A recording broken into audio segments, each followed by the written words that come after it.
Good morning students. आज हम Indian contract act में कंसिडरेशन के बारे में पढ़ने जा रहे हैं। कंसिडरेशन यानी प्रतिफल। हमने जब इंडियन कॉन्ट्रैक्ट एक्ट को शुरू किया था तो उस समय कॉन्ट्रैक्ट का मीनिंग समझा था। एक वैलिड कॉन्ट्रैक्ट के जो एसेंशियल एलिमेंट्स थे वो हमने समझे थे।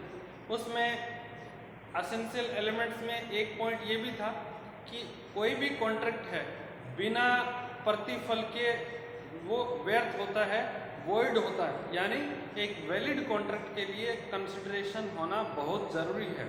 बिना कंसिडरेशन के जो अनुबंध है वो व्यर्थ होता है।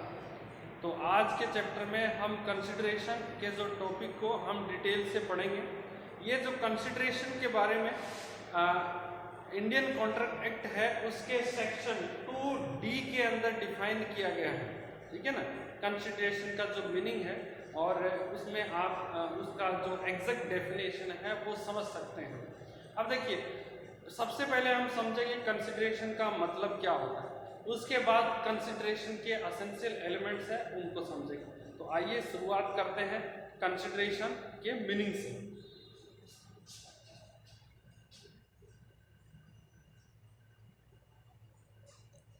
अब देखिए, कंसिडरेशन या फिर क्विड प्रो क्यो, ठीक है ना, क्विड प्रो क्यो यानी इसका क्या मतलब होता है? Something in return.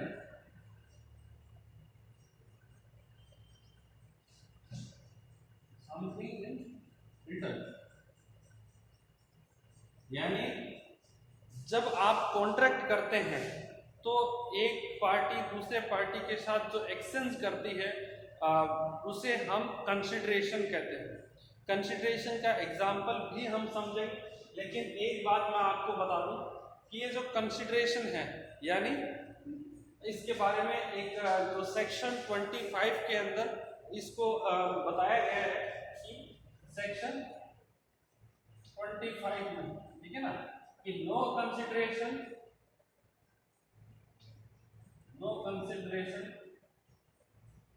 और नो कॉन्ट्रैक्ट,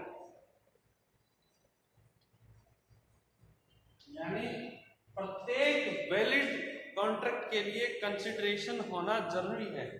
बिना कंसिडरेशन के हम कॉन्ट्रैक्ट नहीं बना सकते। ठीक है, तो अब हम कंसिडरेशन का देखिए, क्विड प्रो क्यो यानी समथिंग इन रिटर्न, जो पार्टी एक दूसरे के साथ एक्सचेंज करती है उसे हम कंसिडरेशन करते हैं। कंसिडरेशन में जैसे किसी काम को करना भी हो सकता है, ये प्रॉमिस हो सकता है कि कोई व्यक्ति आपके लिए ये काम करेगा, या ऐसा भी हो सकता है किसी काम को न करने का भी प्रॉमिस दिया जा सकता है कंसिडरेशन के रूप में।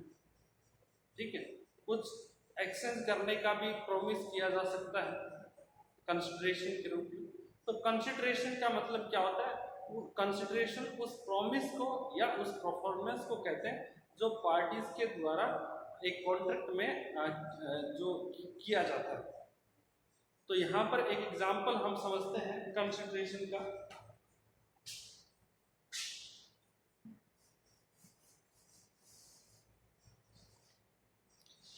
जैसे मेरे पास एक गाड़ी है और मैं उसे बेचना चाहता हूं 10 लाख रुपए। तो मैंने आपके साथ एक एग्रीमेंट किया, कॉन्ट्रैक्ट किया कि मैं आपको अपनी गाड़ी डिलीवर करूंगा, आप मुझे 10 लाख रुपए देंगे। ठीक है ना, आपने ये कहा कि आप मुझे 10 लाख रुपए देंगे और मैंने आपको कहा कि मैं आपको गाड़ी की डिलीवरी दूंगा। तो यहाँ पर देखिए कंसिडरेशन क्या है? मेरे लिए कंसिडरेशन है 10 लाख रुपए, आपके लिए कंसिडरेशन है गाड़ी।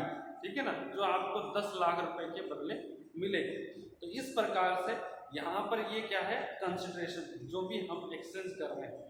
इसके अलावा देखिए एक और मैं एग्जांपल आपको देता हूँ। जैसे मैंने आपको 1 साल पहले और लोन दिया था, ठीक है ना, 1 लाख रुपए का, आपने वो पैसे अभी तक वापस नहीं किए। तो मैंने आपको कहा कि और आपका जो ड्यू डेट है वो भी समाप्त हो गया। जब लोन दिया था तो आपको 1 साल के लिए दिया गया था कि 1 साल में आप उसका इंटरेस्ट और जो प्रिंसिपल अमाउंट है वो वापस करेंगे, लेकिन आपने अभी तक नहीं किया। 1 साल बीत गया। अब मैंने आपको कहा कि यदि आप मुझे कोई भी अश्योरेंस नहीं देते हैं रीपेमेंट के बारे में, कोई भी आप प्रॉमिस आपने जो भी किया था पहले उसको पूरा नहीं करते हैं, तो मैं कोर्ट में आप पर केस कर दूंगा। तो आपने कहा कि मैं आपको जो इंटरेस्ट है वो 2% एक्स्ट्रा पे करने के लिए तैयार हूँ, और आने वाले 2 साल के अंदर मैं आपका पूरा पैसा लौटा दूंगा। तो यहाँ पर देखिए, और आप मुझ पर कोर्ट में केस मत करिए। तो ये क्या हो गया कि कोर्ट में केस नहीं करने के कारण वो क्या कह रहे हैं, आप क्या कह रहे हैं कि आप मुझे 2% एक्स्ट्रा इंटरेस्ट पे करेंगे, ठीक है ना।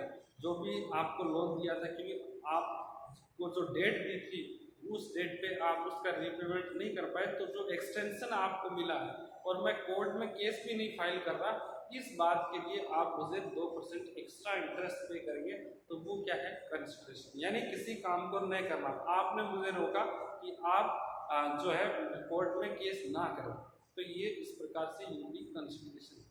तो कंसिडरेशन का मतलब बहुत सिंपल है कि किसी काम को करना, टू डू एनी जॉब और एक्ट, और to abstain from doing anything, ठीक है। जो भी कोई भी काम डिसाइड किया गया उसको न करने का भी प्रॉमिस है, यदि वो उसमें एक तरीके से महत्वपूर्ण है, उस कॉन्ट्रैक्ट का एक तरीके से प्रमुख पार्ट है, तो वो भी कंसिडरेशन है। बाकी कंसिडरेशन के बारे में हम डिटेल से आगे पढ़ेंगे। ये जो कैरेक्टरिस्टिक्स है या एसेंशियल एलिमेंट्स है, जिससे कि हम कंसिडरेशन को और बेहतर तरीके से समझ सकें। तो आइए शुरुआत करते हैं।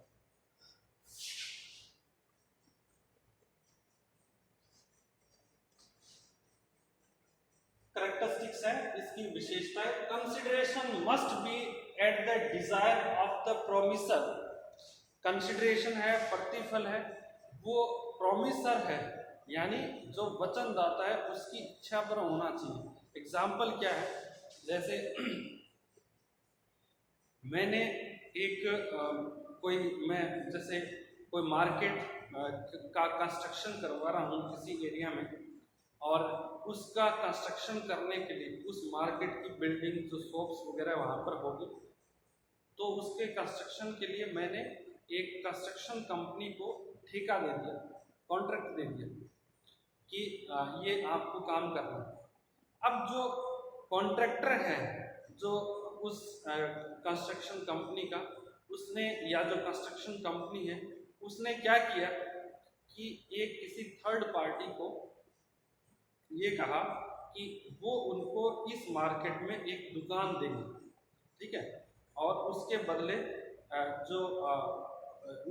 वो एक प्रकार से 2% कमीशन है वो चार्ज करेंगे। ये किसने कहा?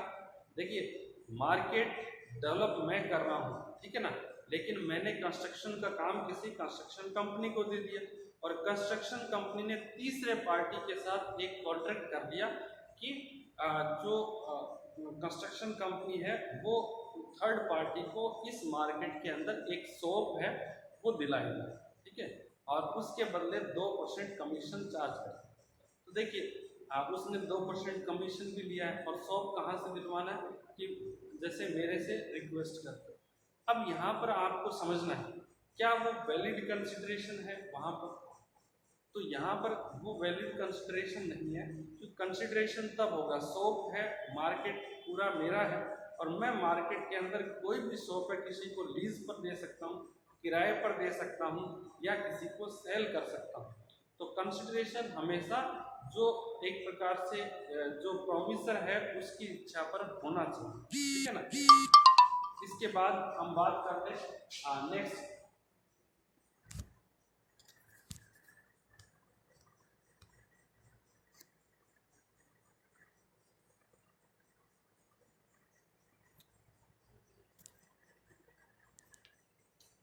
कंसिडरेशन में भी पॉजिटिव और नेगेटिव। देखिए, कंसिडरेशन पॉजिटिव भी हो सकता है, सकारात्मक और नकारात्मक।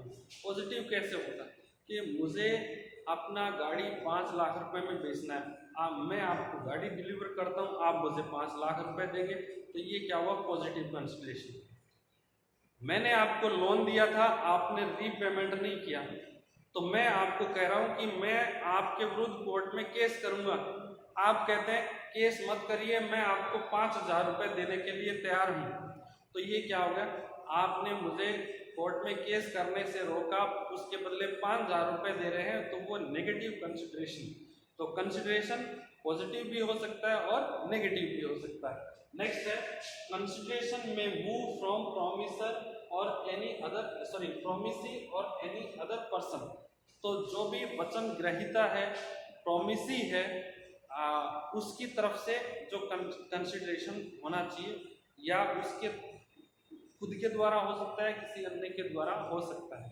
एग्जाम्पल के तौर पर देखिए, यदि आप स्कूल में कॉलेज में एडमिशन लेते हैं, आपको एडमिशन दे दिया और एडमिशन आपको दिया है, और उसका जो फीस पेमेंट, ठीक है ना, यहाँ पर जो प्रोमिसी कौन हो गए, आप कहते हैं कि जिसको एडमिशन दिया वो प्रोमिसी हो गया कि वो अभी एक इंस्टॉलमेंट में जो फीस है उसका पेमेंट किया है, अदर इंस्टॉलमेंट है फीस की वो अभी बकाया है, तो आपने प्रॉमिस किया, आप उस फीस का पेमेंट है वो अपने पेरेंट्स से करवा सकते हैं, अपने रिलेटिव से करवा सकते हैं, तो उस कंसिडरेशन को भी हम वैलिड कंसिडरेशन मानेंगे।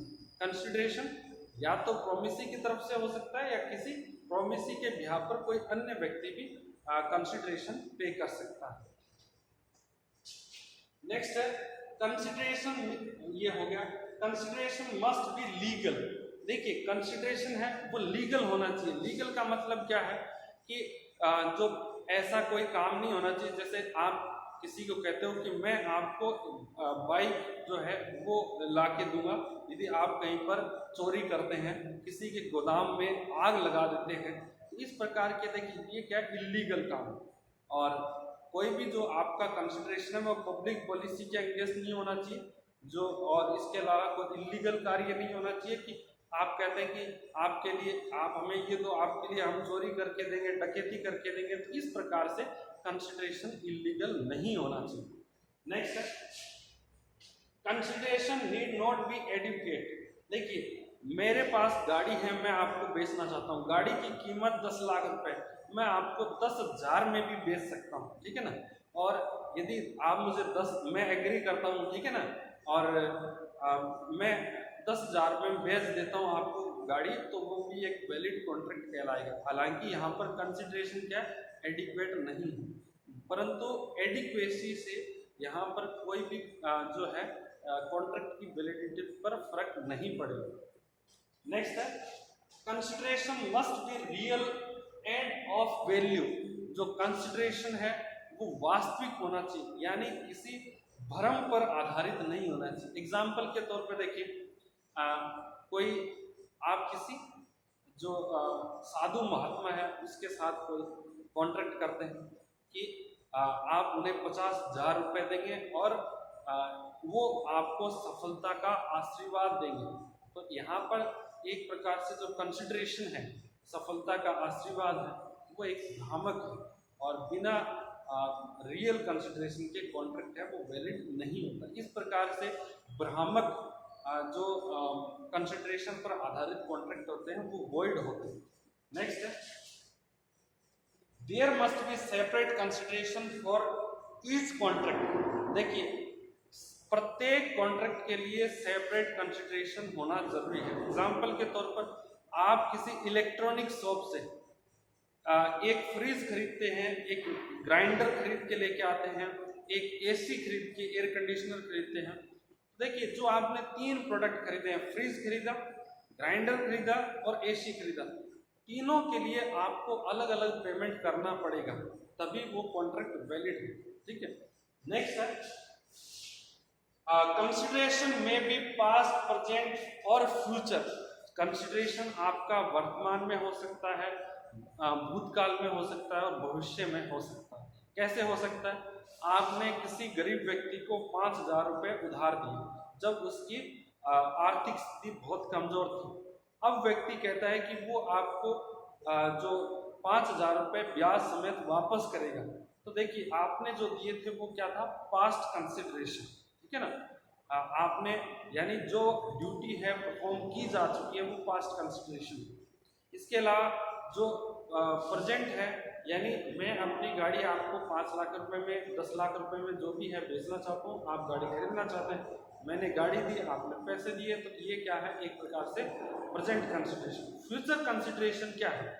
फ्यूचर कंसिडरेशन में जैसे आप ऑनलाइन शॉपिंग करते हैं, आप पेमेंट करते हैं और कंपनी उसके बाद जो है आपके प्रोडक्ट की डिलीवरी करती है, ठीक है ना, तो उसको हम क्या कहते हैं, फ्यूचर कंसिडरेशन।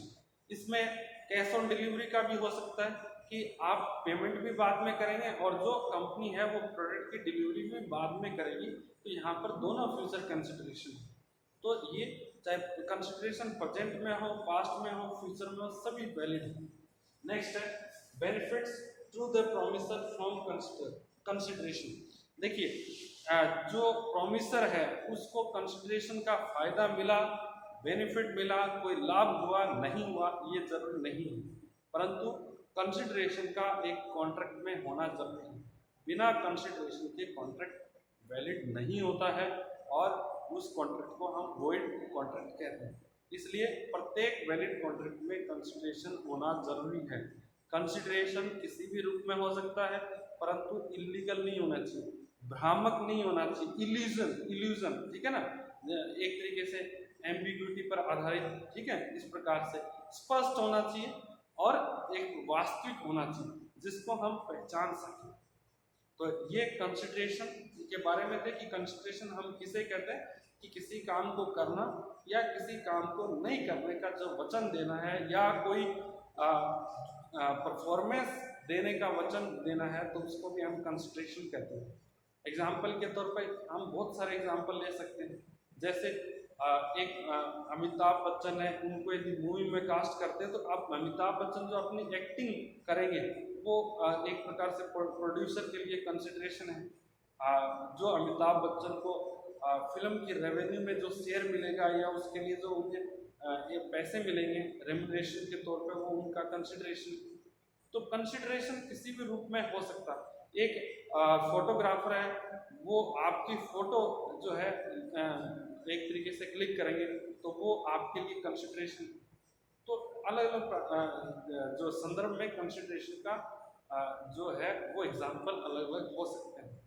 इसके बाद नेक्स्ट वीडियो में हम कंसिडरेशन के जो एक्सेप्शंस है वो पढ़ेंगे कि बिना कंसिडरेशन के भी कुछ कॉन्ट्रैक्ट ऐसे होते हैं जो वैलिड होते हैं, ठीक है ना। तो ये नेक्स्ट वीडियो में पढ़ेंगे इसके बारे में। आज के लिए इतना ही। Thank you so much.